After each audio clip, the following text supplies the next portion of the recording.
voyage. Alors, est-il propre de l'extérieur? C'est pas mal. Il est prêt à l'usage et on voit qu'il a été préparé, nettoyé, ça se voit.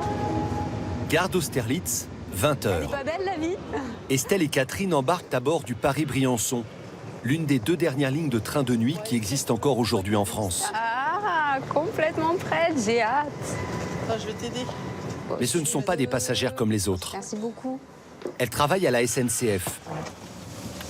Estelle, la brune, est directrice des trains de nuit. Numéro 8. Catherine, la blonde, responsable de leur qualité de service.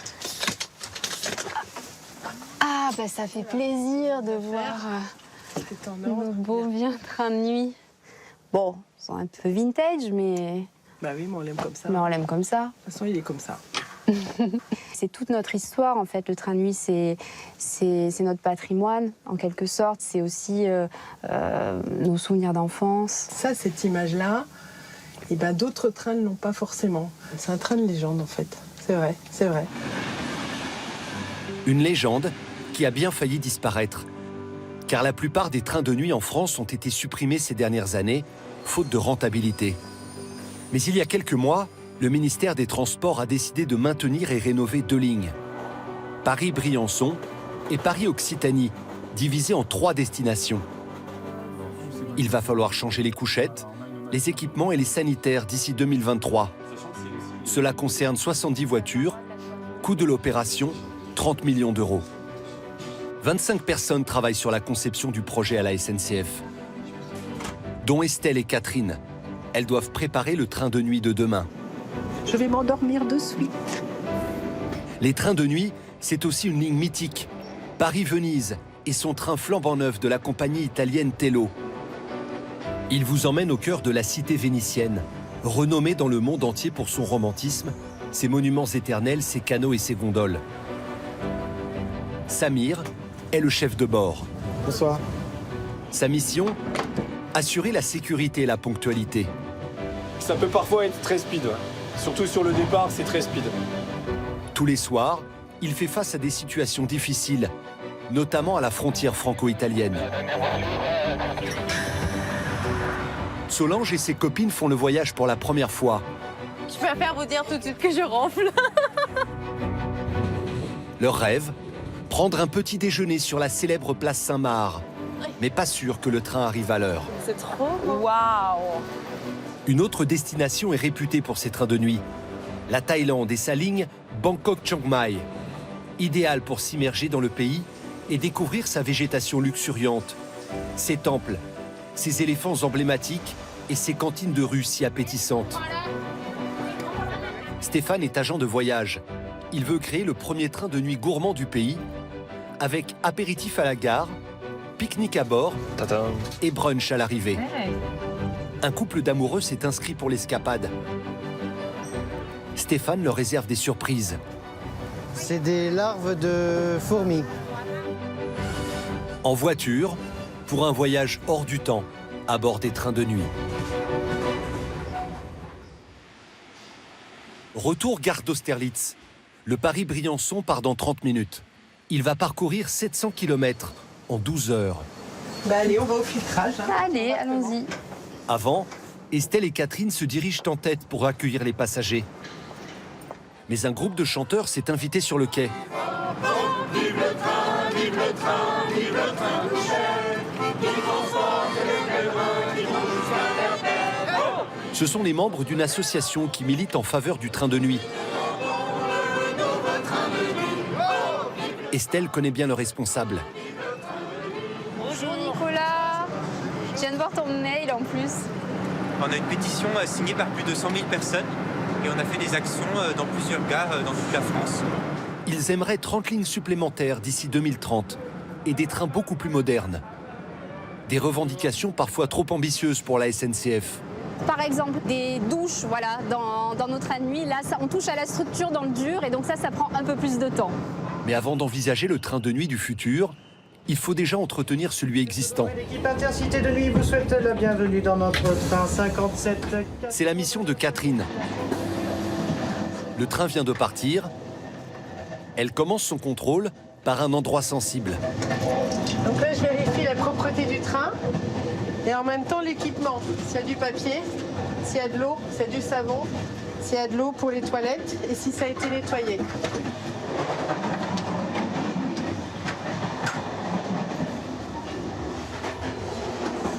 Alors comme ici, ça dysfonctionne, l'évier n'est pas impeccable. Donc je fais une photo et ensuite je vais faire la photo de la voiture concernée. Et ensuite j'envoie le tout au système de maintenance à la propreté, au correspondant, pour qu'il sache effectivement qu'il doit nettoyer. C'est important parce que c'est un très très vieux train. Il faut le maintenir, il faut le tenir propre et il est encore là, après 45 ans, parce qu'on le bichonne un peu. On est obligé. Le train date de 1975. C'est un corail, abréviation choisie à l'époque pour désigner confort et rail. Vous voyez, c'est beau hein, quand même l'objet, c'est sympa. Hein. Ce téléphone-là, ça sert à passer les annonces. Voilà. Il est un peu désuet lui aussi. Ah, vous croyez? Ce train vintage va bénéficier d'un lifting intégral. Mais avant, Estelle doit faire un état des lieux. Là, t'es bien là, hein? Moi, je suis pas mal. Alors, coucher de seconde, c'est tout un programme. Alors qu'est-ce que vous allez changer là-dedans? Alors, qu'on va refaire toutes les cloisons. On va partir sur quand même du blanc pour rendre de l'espace. Donc du blanc sur ces surfaces, là où là c'est une sorte de bleu pastel, bon, qui est un peu vieilli. Hein. Le sol, alors pas de la moquette parce que c'est très salissant et on voudrait quelque chose de plus moderne. Donc on va mettre une sole de caoutchouc un peu exotique, gris anthracite, très joli. Et puis alors après, maintenant, il y a tout ce qui est literie. Ils sont en bon état encore. Hein. Moi, je suis étonnée hein, quand même après autant d'années. Mais bon, c'est vrai que le velours. Bah ouais, c'est ça. Donc, de toute façon, on va les changer les matelas, mais on va garder le même niveau de confort. Ils sont bien les oreillers. Hein. Franchement, c'est bien rebondi. Ils sont très confortables. Je vais m'endormir de suite. Non, pas encore. Il faut continuer l'état des lieux. On va regarder ce qu'on va rénover dans la voiture de service. Bonjour madame, rebonjour. C'est le seul endroit où l'on peut acheter à manger dans le train. On ne peut pas dire que l'offre soit alléchante. Il n'y a pas de wagon-restaurant, tout simplement pour des questions de structure et puis d'enveloppe, hein, l'enveloppe budgétaire. Il est loin l'âge d'or des trains de nuit. Lorsqu'à bord, il y avait un bar où l'on refaisait le monde jusque tard dans la nuit. Il y avait aussi un chef cuisinier, un restaurant avec des nappes blanches et de la vaisselle en porcelaine, et un service de petit déjeuner. Dans les trains qui desservaient les stations de ski, une boutique pour faire ses emplettes. Et sur certaines lignes, il y avait même une salle de cinéma. Tout ça, c'était dans les années 60 et 70, avant l'arrivée du TGV et des vols low cost qui ont signé le déclin des trains de nuit. À l'époque, on pouvait aussi mettre sa voiture à bord. C'étaient les fameux trains autocouchettes. Quant aux couchettes, justement, de vraies petites chambres d'hôtel avec coin lavabo. Madame pouvait se démaquiller tranquillement pendant que monsieur bullait dans son lit. Et au petit matin, madame se faisait une beauté, tandis que monsieur se rasait de frais. C'est fort de tout cet héritage qu'Estelle et Catherine doivent préparer le train de nuit de demain. Mais la route est longue. Tout le temps dans les trains de nuit, c'est pas fatigant. On peut pas dire que ça fatigue pas. Ça, c'est sûr. Je sais pas si on fera ça des années. En tout cas, c'est passionnant parce que c'est pas un train comme les autres. Et ça motive pas mal. On va aller se reposer. Oui, parce que là, on commence un peu à être fatigué. Oui. Et puis, il faut être d'attaque demain. Demain, il va falloir choisir les matériaux, les tissus, le mobilier. Il faut que tout soit prêt dans quelques mois, avant le début des travaux de rénovation. De quoi être encore bien fatigué.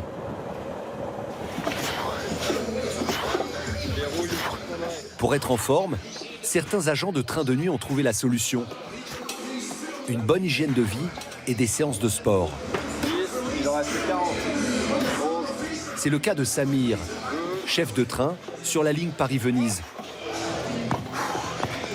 Quand il n'est pas à bord, il retourne chez lui, à Dijon. et il fait du crossfit, un programme de sport intensif. Avec lui, Clément, le conducteur sur la ligne. Allez Clément, allez. 2000 mètres sur la semaine. On s'entraîne 4 fois à 5 fois par semaine. Puis ça nous permet de rester solide la nuit. Depuis qu'il suit ses séances, Samir peut tenir 14 heures d'affilée, sans coup de pompe. Allez Clément. Là, on va faire une petite pause juste après l'entraînement. Et après, on enfile le costume de chef de train pour direction Paris.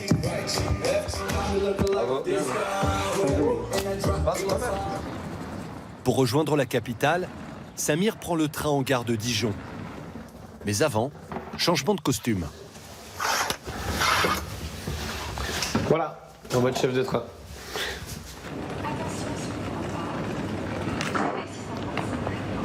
C'est votre quotidien, là, tous ces allers-retours? Ouais, effectivement, tous les jours. Tous les jours, des allers-retours à Paris pour prendre le train de Paris-Venise.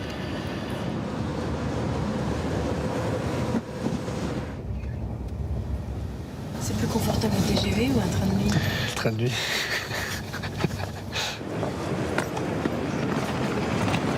Gare de Lyon, 18h40. Le train pour Venise est à quai. Comment vas-tu? La forme? Oui, toujours. Il doit partir à 19h15 précise. Toujours être à l'heure, c'est l'obsession du métier, c'est d'arriver à l'heure et puis de pouvoir... c'est notre mission tous les jours en fait. Voilà. Il y a beaucoup de monde, 391 passagers. Une foule qu'il faut faire monter rapidement à bord pour ne pas partir en retard. Allez-y, je vous en prie. Je vous en prie. Bon voyage. C'est là, madame. Voilà, juste là, vous allez voir mon collègue. Pendant que Samir s'active, Manon et Anne, deux copines, rejoignent leur cabine. Alors, là, c'est là. Ah bah parfait, cool, parfait. Super. Une cabine réservée aux femmes, Sympa. pour éviter qu'elles soient importunées. Depuis quelques années, la plupart des compagnies ferroviaires en Europe mettent à disposition des couchettes 100% féminines. Tu te rappelles à quelle heure on arrive demain matin pour aller au café Je vais regarder, je pense qu'on arrive vers 9h30. Ok, ça marche. Quel est votre projet? On s'est dit qu'on voulait aller à Venise et aller prendre un petit déjeuner place Saint-Marc. Mais si le train arrive en retard, le petit déjeuner risque de se transformer en déjeuner. Donc toi, tu veux te mettre où? Tu préfères Moi, je préfère être en bas. en bas? Je me sens plus sûre, ouais. Ok, d'accord, ouais, c'est vrai que de prendre les échelles. Ouais, Elles vont devoir composer avec les deux passagères qui arrivent. Bonjour. Moi, c'est Solange. Enchantée. Et Anne. Enchantée. C'est cool. Je sais pas si vous avez déjà vos choix de lit. Ah, en fait, franchement, moi, je m'en fous. Bah, vous avez l'air de vous entendre. Oui. Et il faut dire, ça va être nos voisines d'une nuit. Hein.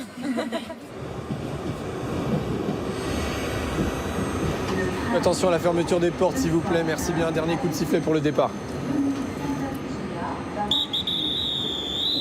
19h15, avec sa lampe, Samir indique au conducteur que le train peut partir. Il va parcourir 1000 km en 15 heures. Donc là, première mission accomplie. Maintenant, c'est la ronde de sécurité, donc c'est le plus important. Donc là, c'est ronde de sécurité. On va tracer, vérifier les portes, que toutes les portes se sont bien fermées. Le speed n'est pas terminé. Sans compter qu'une passagère va lui donner du fil à retordre. À 10 000 km de là, Bangkok, en Thaïlande. Sa forêt de gratte-ciel, son fleuve Chao Phraya et sa gare qui accueille chaque jour 60 000 passagers. L'idée, c'est de leur montrer une autre façon de visiter la Thaïlande. Stéphane est français. Il vit ici depuis 10 ans et dirige une agence de voyage spécialisée en séjours insolites. Oh mon Dieu, il y a beaucoup de monde ici. Aujourd'hui, il est accompagné de 2 restaurateurs pour un projet fou. Mettre au point une escapade gastronomique dans un train de nuit pour un couple de jeunes Français. Le voyage doit se terminer par un brunch en tête-à-tête, au cœur de la gare. Mais pas facile de trouver un endroit paisible. Non, on ne peut pas boire de champagne ici, ça ne serait pas correct. Direction les quais moins encombrés. On peut les accueillir à la descente du train, ici. Et les amoureux vont être gâtés. Ice, champagne, ok. De la glace, du champagne. 1, 2, 3, 4, 6 bouchées différentes. Quelques desserts. En attendant, Stéphane doit tester le train que vont emprunter les Français. Hop. C'est la ligne qui relie Bangkok à Chiang Mai, une ville au nord du pays. Un train flambant neuf, fabriqué en 2017. 4, Ici, c'est la seconde classe. 15 € le billet. 36 et 37. Et ben voilà, on y est. La chambre pour cette nuit. 18h10, c'est parti pour 700 km et 14 heures de voyage à 50 km/h. Le train permet en fait de découvrir certains quartiers qu'on ne verrait pas, ou certains aspects qu'on ne verrait pas ni en voiture ni en avion. Et ça reste un moyen pour nous de découvrir l'autre réalité de la Thaïlande. Et le long de la voie ferrée, c'est un peu bidonville et cabane en bois avec les égouts à ciel ouvert. C'est ça que Stéphane veut pour ses clients. Découvrir l'authenticité du pays, mais dans des conditions très confortables. Et il est particulièrement exigeant. Un peu perplexe. C'est du petit mètre là, petite épaisseur. Vous voulez que je vous aide?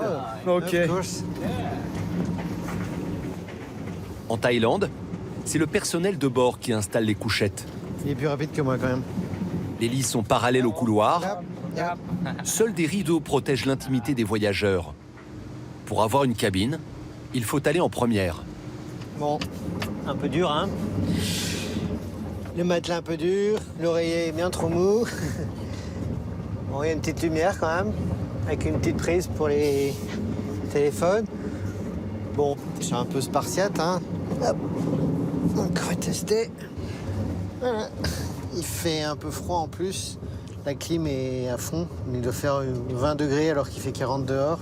Pour cette nuit, ça ira pour moi. Mais on fera pas ça pour nos clients. Eh ben, on va aller voir ailleurs. Si c'est un peu plus confortable. Stéphane souhaite repérer la première classe et le wagon-restaurant. Pour les rejoindre, il va traverser 10 voitures. Dans un instant, vous allez découvrir qu'entre les passagers récalcitrants et ceux qui abusent de l'alcool, Samir, le jeune contrôleur du Paris-Venise, a bien du travail. Un chien ne doit pas être dans le restaurant, c'est des raisons d'hygiène. On ne peut pas laisser un chien dans le restaurant. On n'a pas commandé entrée, plat, dessert, on mange ça, on se casse. Moi je vous parle gentiment depuis tout à l'heure. Non, plus sérieusement. Non, sérieusement. Et à Paris, vous allez voir comment la SNCF prépare les trains de nuit du futur. Draps, petit-déj, oreiller, rien n'est laissé au hasard. Il y a aussi une particularité dans ces trains de nuit, c'est que la lumière reste allumée toute la nuit. Donc la clim et la lumière, bonne nuit. Stéphane veut jeter un œil sur les cuisines. On peut aller à l'intérieur? Non.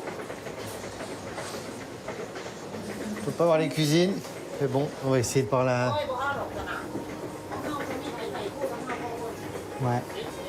Je vais demander à un de nos chefs de préparer un petit pique-nique amélioré, gastronomique, avec encore des saveurs qui reflètent la Thaïlande, mais surtout une manière agréable. Un pique-nique, c'est pas un bout de papier avec une assiette en carton avec des fourchettes en plastique. On va essayer de faire ça à notre façon. 22h, l'heure de dîner pour le personnel de bord. L'heure aussi où certaines voitures ne sont plus accessibles. On ne peut pas voir les premières classes maintenant, c'est ça? Non, on ne peut pas. C'est fermé maintenant. Il est 22h. Okay. On peut retenter vers 6h d'un matin. Oui, demain. Au lever du jour. Mais bon, on verra à quoi ça ressemble. Allez, on se voit demain, mon cher.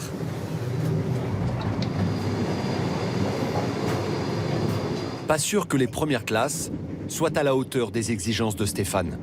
Bonne nuit. Quand certains s'endorment, d'autres viennent de se réveiller. Là, on voit dans les courbes qui se dirigent dans la vallée, les stries de montagne. C'est un beau cadeau. Il est 7h30. L'arrivée à Briançon est prévue dans 1 heure. le train dessert 8 petites communes avant son terminus. Dans quelques minutes, notre train intercité entrera en gare de Mont-Dauphin-Guillestre. C'est vraiment le seul train qui désenclave les petits villages de la vallée. Vous n'avez pas le train de nuit, c'est très très isolé, il n'y aurait pas grand chose finalement. Ouais, je crois que c'est vraiment la survie de ces régions. Et le train, c'est ça, là, le transport et les trains de nuit, c'est ça aussi. C'est assez viscéral en fait. Il y a quelque chose comme ça, il y a un très très fort attachement à nos trains. Si le ministère des Transports a maintenu ces 2 lignes nocturnes, c'est surtout pour ne pas laisser tomber ces territoires, difficilement accessibles en TGV. Chaque année, 400 000 passagers empruntent les trains de nuit en France. Mais dans les années 60, quand il y avait encore une quarantaine de lignes, la fréquentation battait des records, notamment à Noël. Nous sommes au soir du 19 décembre et le grand assaut commence. Petits et grands arrivent en rang serré en gare de Lyon, devenu pour quelques jours le lieu le plus fréquenté et le plus encombré de la capitale. 413 trains réguliers et supplémentaires, 262 600 voyageurs, record battu. Telle est la performance qu'a réalisée la région du Sud-Est durant les 5 jours de pointe précédant Noël, du 19 au 23 décembre 1962 exactement. Chaque soir, une cinquantaine de trains absorbaient les vagues successives de skieurs et s'élançaient dans la nuit à une cadence atteignant par moment un départ toutes les 3 minutes. Aujourd'hui, il y a un seul départ par jour pour les 2 lignes restantes. 8h30, arrivée à Briançon. Comme il n'y a pas de petit déjeuner à bord, Estelle et Catherine vont le prendre à côté de la gare, dans un foyer réservé au personnel de la SNCF. Et là, ça va faire du bien. Un bon petit déj, un petit chocolat chaud. Ce soir, elles reprennent le train pour Paris. Paris, justement, quelques semaines plus tard. Avant de lancer la rénovation, Estelle et Catherine ont besoin de venir ici, dans le centre de maintenance de la gare d'Austerlitz. 300 cheminots travaillent sur ce site de 22 hectares, réservé principalement aux trains Corail. Ça va toucher et ça touche. Dont bien sûr, les 2 fameux trains de nuit. Après avoir roulé pendant 12 heures, ils passent la journée ici pour subir une batterie d'examens avant de repartir pour la nuit. Bonjour. Bonjour. Bonjour. Estelle. Bonjour, Jean-Louis. Je suis la responsable des trains de nuit. Oui. Et puis je viens voir effectivement le travail que vous faites donc de préparation des trains. D'accord. On a en ce moment Sébastien qui est en train de procéder à un examen mécanique sur une rame qui vient d'arriver ce matin. Ça veut dire vérification de tout ce qui est organes de freinage, semelle, disque de frein, plaquette de frein, la suspension. Et pour vous, Estelle, c'est important de connaître toute la chaîne, en fait. C'est pour ça que vous êtes là aujourd'hui? Oui, c'est important pour préparer au mieux le train de nuit de demain. En attendant, il faut nettoyer celui d'aujourd'hui. 5 agents pour 10 rames.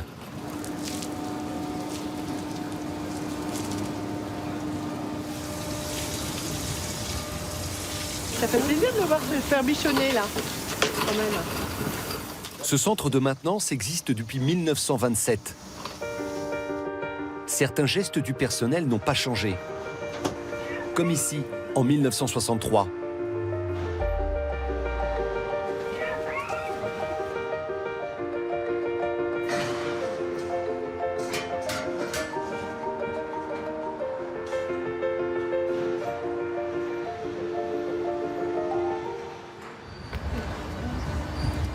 Retour aujourd'hui. C'est l'heure pour le petit train de la literie d'entrée en scène.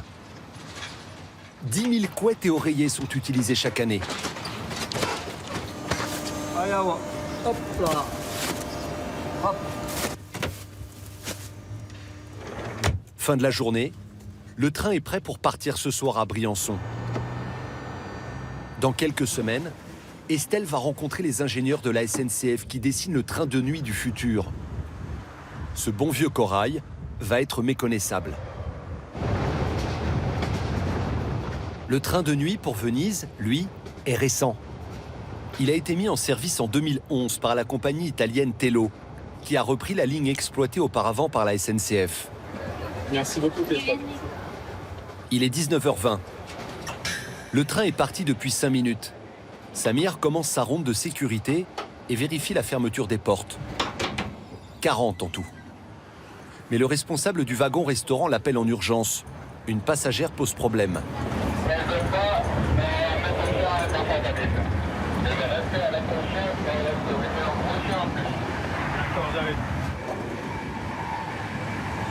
Un chien dans une poussette qui dort comme un bébé. Un chien ne doit pas être dans le restaurant, c'est des raisons d'hygiène. On ne peut pas laisser un chien dans le restaurant. Monsieur, est-ce qu'on peut juste finir de manger? On en a pour 10 minutes. Ah ouais? Et notre cabine est un peu loin, c'est un peu galère de la ramener. Sincèrement, non, j'ai pas du tout envie de la ramener. On n'a pas droit, c'est le règlement. C'est juste le règlement. On n'a pas commandé entrée, plat, dessert, on mange ça, on se casse. Moi, je vous parle gentiment depuis tout à l'heure. Non, plus sérieusement. Non, Vous sérieusement. savez pas? Est-ce que vous voulez bien juste que je finisse le plat? J'en ai 5 minutes. D'accord, mais vous savez ce qui se passe quand vous respectez. Qu'est-ce qui se passe? Bah, je suis obligé de vous mettre un PV, j'ai pas le choix. Monsieur! Non, mais j'ai pas le choix. On y va. C'est juste que je comprends qu'il y a des règles, mais à un moment donné... Finalement, la jeune femme obtempère. Samir fait tout pour maintenir le standing du train. D'autant que certaines cabines sont particulièrement chic. Ici, c'est notre plus belle cabine. Donc, on a un agent de bord qui passe. Ça fait partie du service et qui fait le lit. Voilà, donc on a un lit ici, un autre là et un autre ici. Avec un kit composé d'un coussin et d'une couette avec une serviette. Parce que juste là, on a une petite salle de bain pour le client, comme dans un hôtel, mais qui roule. Donc on a une douche avec un WC. Un luxe qui a un prix, au minimum 170 € par personne selon les saisons. 6 fois plus cher que la seconde classe, où Samir se rend maintenant. Bonjour. Il veut s'assurer que les passagers sont bien installés. Oui, Bonjour. ah, c'est cool. Bonjour. Bonjour. Samir, le chef de train. Bonjour Samir. Bienvenue. Bonjour. Merci. Ça se passe bien? Très bien. Ok, C'est d'accord. très confortable. Ok, super. Et bah bon voyage. Merci beaucoup. 21h. Pour les filles, c'est l'heure de dîner. Oh, j'ai trop faim. Waouh. C'est vraiment l'Orient Express, quoi. Vous prenez quoi? Vous voulez qu'on partage plein de trucs? Non, je regarde. En effet, il y a le choix. Une trentaine de plats et desserts, compris entre 4 et 12 €. Mais pas de cuisinier à bord. Ce sont des plats tout prêts, réchauffés au micro-ondes. Voilà les filles. Merci. Oui. Et lasagna parmigiano avec vous. Bon appétit. Ils sont 2 cannelloni. Merci. Oui. C'était rapide, hein. Franchement, pour une nourriture de train, c'est hyper bon. C'est meilleur que dans l'avion. Hein. Ouais, c'est clair. D'ailleurs, demain matin, on va prendre un café dans un café très connu, Place Saint-Marc. Si ça vous dit de venir avec nous. Ah, mais c'est super cool, mais oui, bien sûr. Mais avant de prendre le petit déjeuner ensemble, il va falloir dormir ensemble. Non, mais moi, je préfère vous dire tout de suite que je ronfle. Moi aussi, je ronfle parfois. Je parle parfois. Ah, tu parles? Oui. Ah, tu chantes pas, j'espère. En seconde, pas de couette moelleuse, mais une simple couverture. Ce lit est fait. On va pas avoir froid. Hein. Ouais, c'est vrai. Je m'étais pris un petit drap au cas où. C'est bon, les filles? Ouais, c'est bon. Bonne nuit. Bonne nuit. Bonne nuit.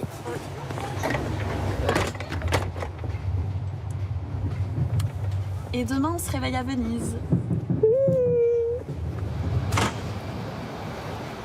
1h du matin. Les 391 passagers dorment à point fermé. Samir en profite pour faire une pause. Cela fait 3 ans qu'il travaille sur cette ligne. Il n'a que 29 ans. C'est le plus jeune chef de train de la compagnie. Personnellement, j'ai toujours voulu travailler dans les trains, parce que mon père était cheminot. J'ai toujours baigné un peu dans le domaine du ferroviaire, et c'est moi qui ai repris un petit peu le flambeau. Et je voyageais aussi beaucoup en train avant avec mon père. Donc je faisais les trains de nuit aussi, j'allais en Espagne, et c'était un train de nuit. Et voilà.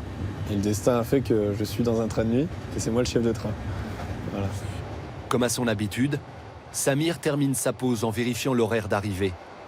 Pour l'instant, le train est prévu à l'heure. Mais ça ne va pas durer. la nuit va être plus agitée que prévu. En Thaïlande, en revanche, la nuit a été calme. Il est 6 h du matin. Stéphane est le premier à se réveiller. Bien dormi. Ma foi, bien dormi. Un petit peu frais, mais ça a été. Le soleil se lève à l'approche de la ville de Chiang Mai, surnommée la Rose du Nord. La région est réputée pour ses terres fertiles et ses produits agricoles.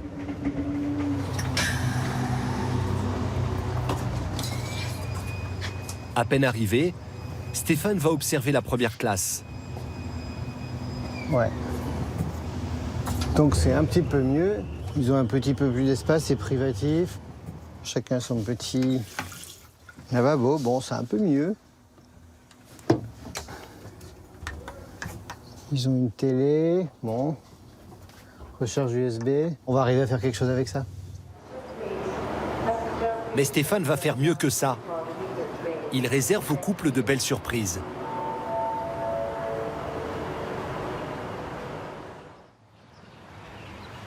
Une semaine plus tard, tout est prêt. L'escapade va avoir lieu dans le sens Chiang Mai-Bangkok. Le départ est à 17 h. Stéphane attend les deux Français, mais ça commence mal. Finalement, ça répond pas. Qu'est-ce qui se passe? Ben, ils sont un petit peu en retard. Ils devraient arriver là. Parce qu'on n'a plus que 3/4 d'heure avant le départ. L'autre imprévu, c'est que le train a changé, ils ont changé les compartiments, donc tout le repérage qu'on avait fait change un petit peu. Disons que c'est un train un peu plus ancien. C'est le moins que l'on puisse dire. C'est l'un des plus vieux de la compagnie ferroviaire. Il a été fabriqué il y a plus de 50 ans. Quant au couple d'amoureux, il semble avoir oublié l'heure du rendez-vous. 20 minutes plus tard. Ah, ça doit être eux.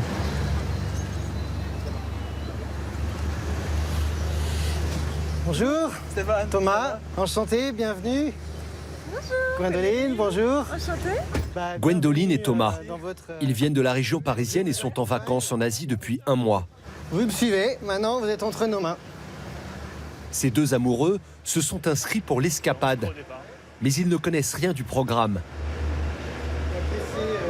Tout commence par l'apéritif en gare, en présence des deux chefs qui l'ont préparé. Ils ne travaillent qu'avec des produits fermiers de la région. Ça, c'est une surprise. En pleine gare. C'est bien plus qu'un apéritif, c'est un festival de saveurs. Quelques bulles de prosecco, suivies de crevettes grillées, sauce tamarin et crumble. Puis une verrine de porc marinée, pois sauvage et purée de citrouille. Et pour finir, petit flan à la noix de coco et prunes asiatiques. Ça, c'est génial. C'est vraiment top. Et ben alors, on continue. Ok, super. Je vous accompagne Allez, c'est parti. à votre cabine. Allez. C'est parti pour la balade. Merci Stéphane. Ok, bye bye. Merci partout. Les jeunes Français vont-ils apprécier ce train plutôt vieillot ?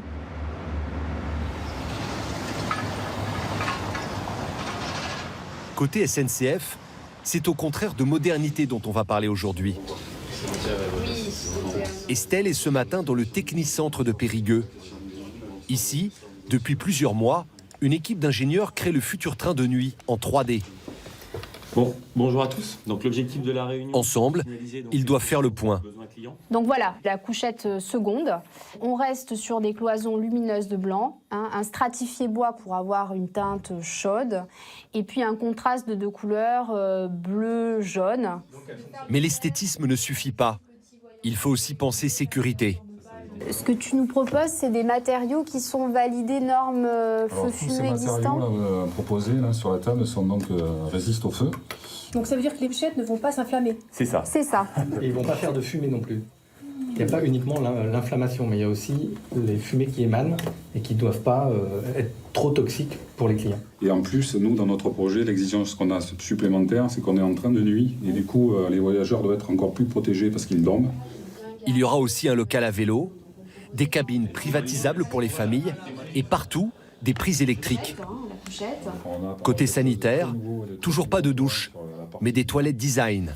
Tout ce qui est accessoires, lave-mains, sèche-mains, tout ça c'est intégré. C'est intégré. Il y a le dernier modèle là, de distributeur de savon. C'est du savon liquide. C'est du savon en mousse. Ah, c'est bien ça. Mousse à la sortie de la buse. C'est mieux.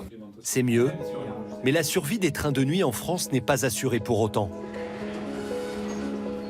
Avec l'ouverture à la concurrence en 2020, un voisin pourrait être intéressé par les lignes françaises. L'Autriche. Le pays développe les trains de nuit en Europe et compte aujourd'hui 26 lignes, dont certaines allemandes, rachetées il y a 3 ans.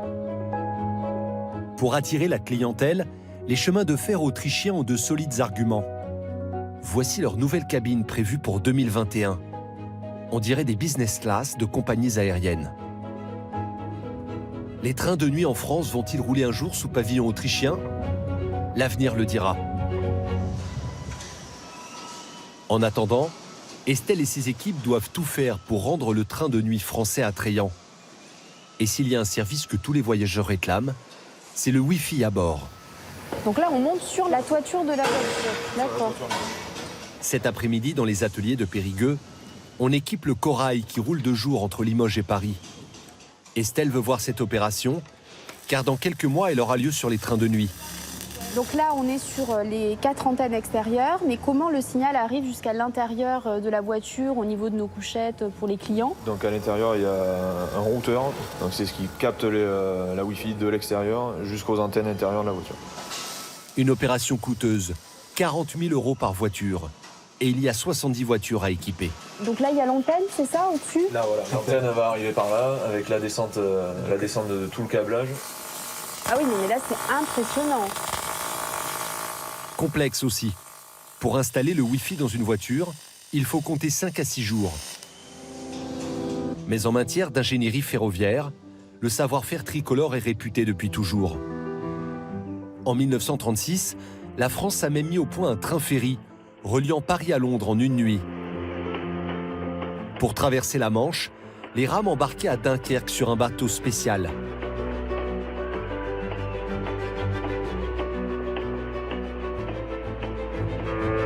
Direction Douvres en Angleterre.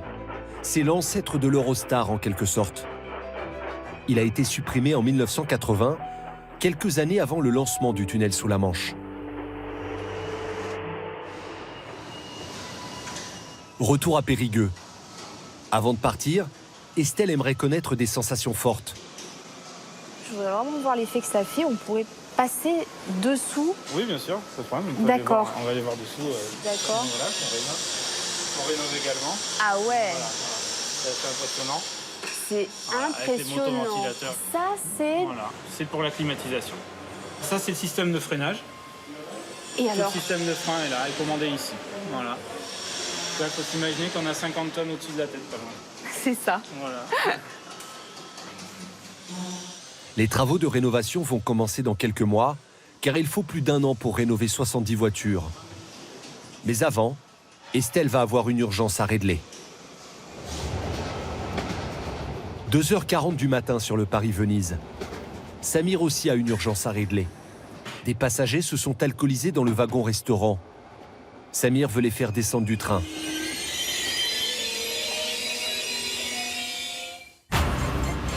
Dans un instant, Samir va devoir gérer un autre problème. Après les policiers, ce sont les douaniers qui vont vouloir contrôler son train. Et le retard va s'accumuler.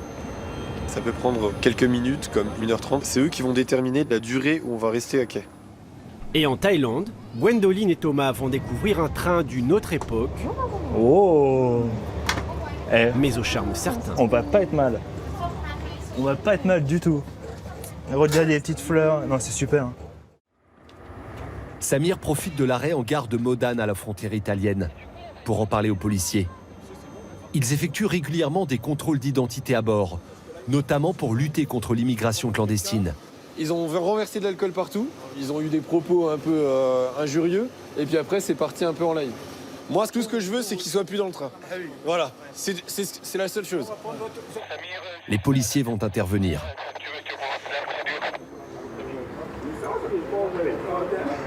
J'espère que, que ça va être assez rapide, parce que plus vite ils auront terminé et plus vite on sera parti.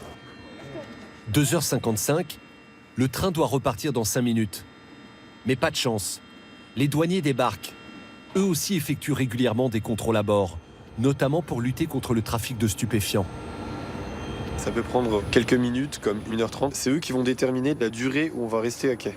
On ne peut pas se permettre de dire aux autorités de se dépêcher ou d'aller plus vite. On s'imagine pas tout ça. Aujourd'hui, on pense qu'il y a plus de chances qu'on arrive à l'heure qu'en retard, alors que c'est le contraire. On a beaucoup plus de chances d'arriver en retard avec tous les facteurs qui nous entourent. Pendant que les douaniers effectuent leur contrôle, sur le quai d'en face, le train qui vient de Venise pour aller à Paris entre en gare. C'est le seul moment de la nuit où les trains aller et retour sont à quai ensemble. Le seul moment aussi où un curieux trafic de marchandises a lieu sous le nez de la police et de la douane. Qu'est-ce que c'est? Des croissants. Ce sont des croissants tout frais, fabriqués il y a quelques heures par un boulanger italien. Ils vont être servis au petit déjeuner avant l'arrivée. Croissants au chocolat, nature, abricot et les croissants à la crème. Samir commande maintenant un cappuccino. Merci. Mais ce n'est pas pour lui. C'est pour le conducteur du train. Salut Mickaël, ça va? Merci. Petit café. Voilà, je t'en prie. C'est le petit café qui fait du bien pour qu'il puisse nous ramener à destination. C'est le petit geste fraternel. Moi j'appelle ça ta solidarité, ta sympathie. Je t'en prie. Ça fait du bien. Allez, à tout à l'heure. Ciao. Là, ça fait exactement une trentaine de minutes qu'on est à quai. Et là, on va vérifier si la douane a bientôt terminé. Finalement, le train va pouvoir repartir. Mais avec 50 minutes de retard et 3 passagers en moins, interpellés par les policiers.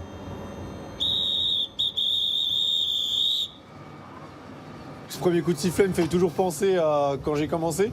Paris-Gare de Lyon, 670 passagers. Et du coup, j'avais un peu la boule au ventre. Mais ça va mieux. Ça vous a marqué? Ouais, ça m'a marqué le premier, ouais. C'est impressionnant, c'est impressionnant. 670 passagers, et de me dire que c'est moi qui donne le départ, c'est une responsabilité. La responsabilité de Samir, c'est aussi de ne pas réveiller les passagers pendant l'arrêt à Modane. C'est le cas, notamment du côté des filles. Elles n'ont rien vu, rien entendu. Elles ne savent pas encore que le train a presque 1 heure de retard.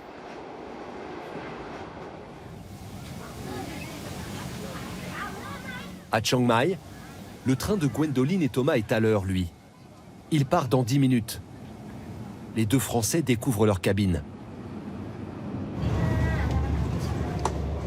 Oh! Eh, on va pas être mal. On va pas être mal du tout. Regarde des petites fleurs. Non, c'est super. Il ne semble pas déçu par son côté rétro. Il faut dire que Stéphane a tout prévu. Fleurs fraîches, parfum d'ambiance et nécessaire de toilette. 17h, départ du train. On est dans le bon sens pour le coucher de soleil. Pile poil. C'est vrai.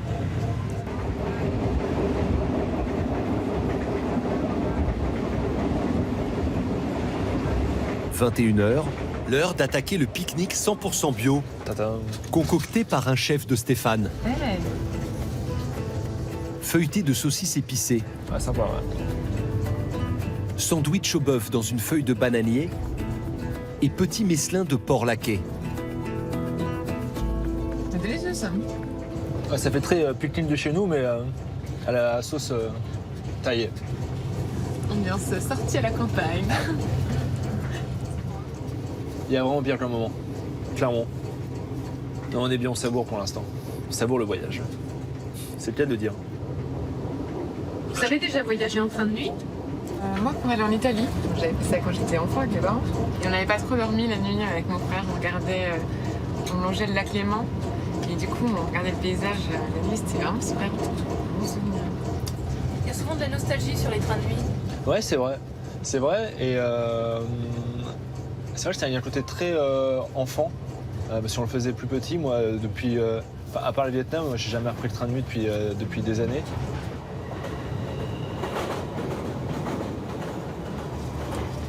Thank you. Time to sleep. 23 heures. C'est le service 3 étoiles. Ah ouais, c'est ça. Thank you so Ah, merci much. beaucoup. Come from Prague. Thank you.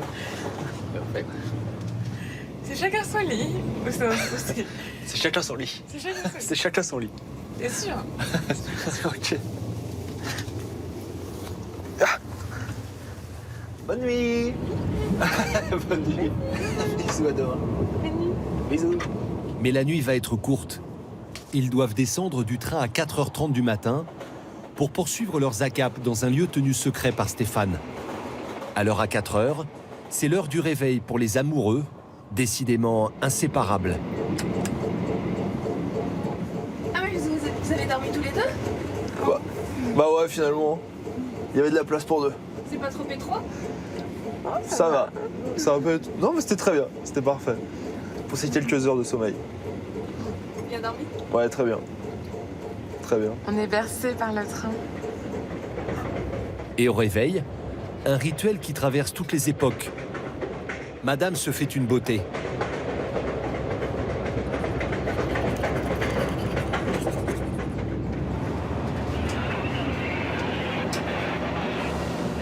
Gwendoline et Thomas descendent à Ayutthaya, une petite ville proche de Bangkok.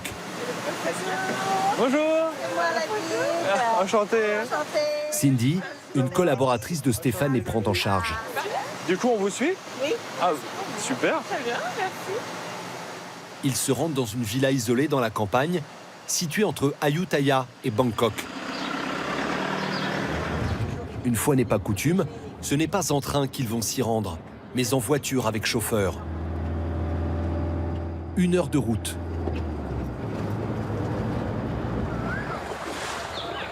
Puis 20 minutes dans ce petit bateau, affrété rien que pour eux. Ah, magnifique.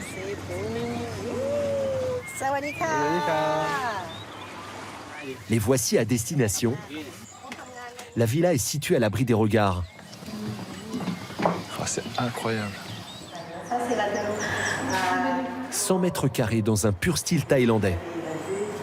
Elle est magnifique la chambre. Ça change du lit du train de nuit? Ah oui, ça va changer du coup, effectivement. Plus de place. Autre chose, oui. 8 heures du matin. Pendant que Gwendoline et Thomas se détendent, à Bangkok, Stéphane est en compagnie de Steven, l'un des chefs stars de la ville qui va cuisiner ce soir dans la villa. Ça sent vraiment bon par ici.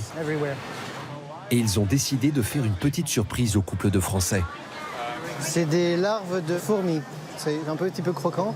Ça va faire un petit pop dans la bouche, comme on mange des œufs, effectivement, des œufs de saumon, des œufs ou du caviar. Il y a un petit peu le même côté. Reste à savoir si les amoureux vont apprécier ce petit plop. En France, ce n'est pas un festin qui attend Estelle et Catherine, mais tout de même une petite victoire. Il est 7 heures du matin à bord du Paris-Cerbère, l'autre ligne côté Occitanie. Allez, un petit café. Bonjour. Voilà. On voudrait tester donc le nouveau café que nous avons essayé de mettre en place. Est-ce que vous voulez du sucre avec? Un petit peu, oui. un tout petit peu. On peut désormais prendre son petit déjeuner dans les trains de nuit français. C'est important ce premier café, Estelle? Ah bah oui, là, c'est le café de l'espoir. On en a rêvé, moi, le petit matin, comme ça, pour moi, c'est vraiment du bonheur. Et ça va faire beaucoup de bien. Et le café pour vous. Merci. Merci. On va le goûter quand même. Hein. Quand même. Alors attendez, je vais mettre delicioso. Café chaud le matin, ça c'est un Oui, il est très bon, ouais. On en avait besoin de ce petit déjeuner à l'arrivée. Et je pense que les clients, ils vont apprécier. Parce qu'en tout cas, moi, j'apprécie. Hein, parce que regardez ce paysage, là. On a les Pyrénées.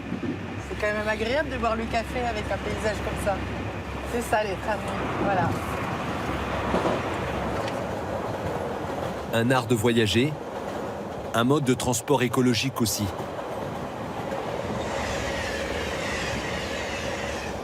Quant à l'avenir, le nouveau train de nuit français devrait être sur les rails en 2023. Sur le Paris-Venise, Samir aussi savoure sa victoire. Non seulement le train a rattrapé son retard, mais il est même prévu en avance à Venise. 9h25 au lieu de 9h35. Mais Samir descend avant, ici, en gare de Milan. C'est un chef de bord italien qui va prendre sa relève. C'est tout bon. Maintenant, dodo. Repos pour moi.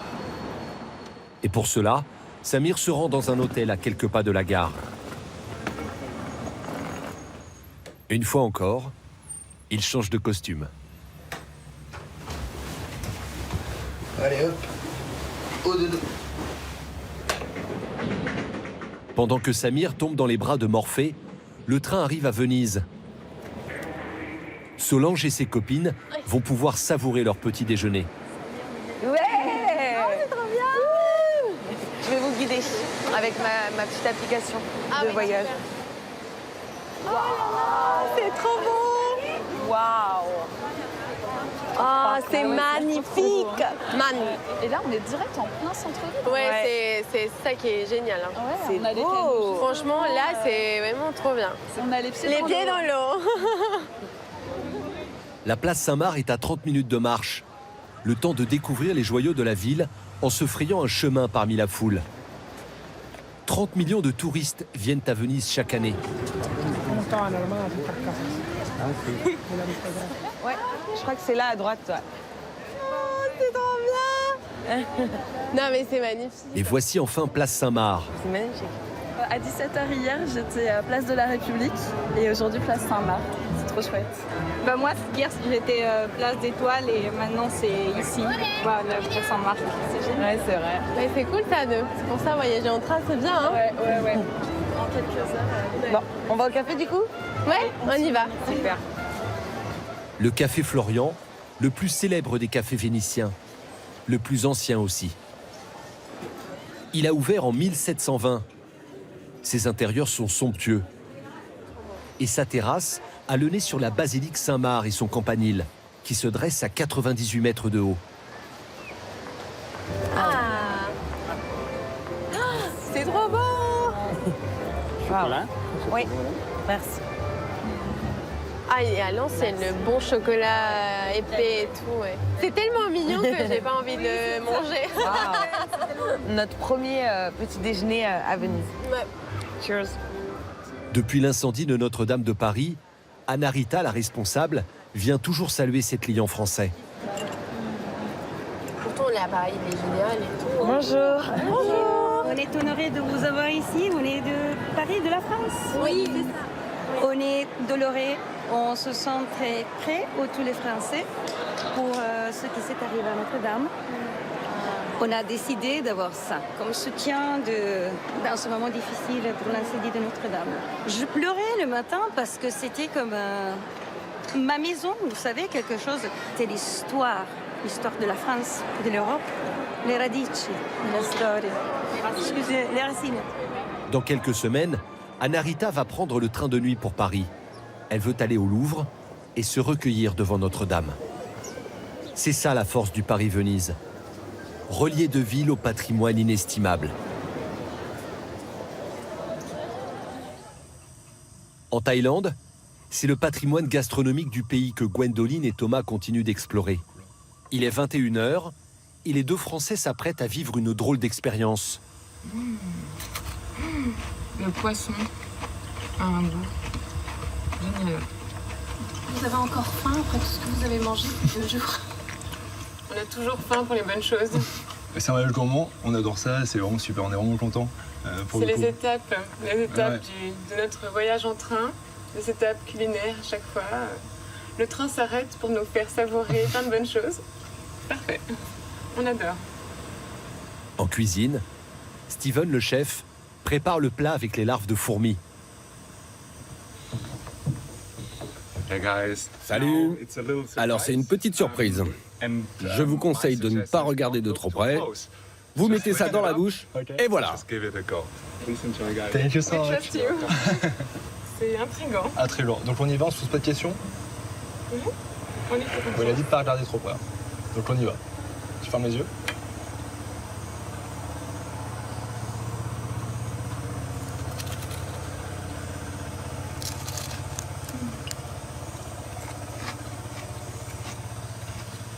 Ça me répète un peu de... Tu vois, crevette un peu en crue, tu vois. Même visuellement, je ne reconnais pas tout. Je suis intriguée. J'attends de savoir. Vous voulez que je vous dise?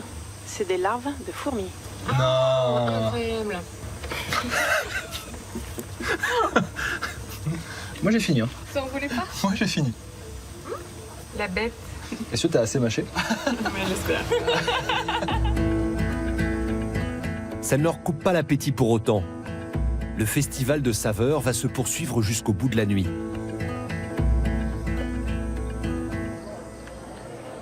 Le lendemain matin, il est 10h en gare d'Ayutthaya.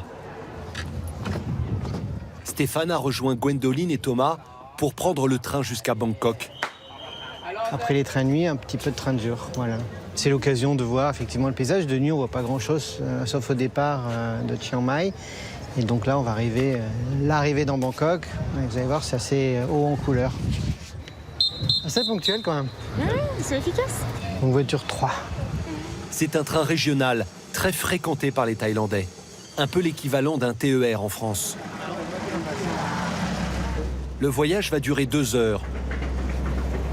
Le train sillonne d'abord la campagne, puis des paysages beaucoup plus urbains à l'approche de Bangkok.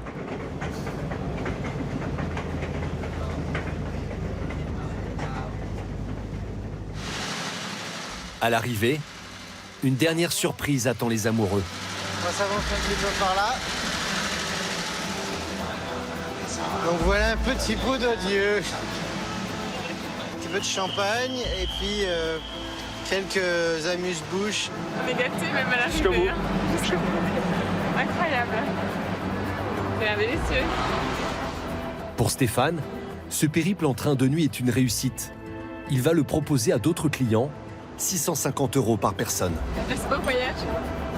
Et pendant que les amoureux terminent leur romance épicurienne, sur le quai d'en face, les couvertures des couchettes attendent le train de nuit de ce soir.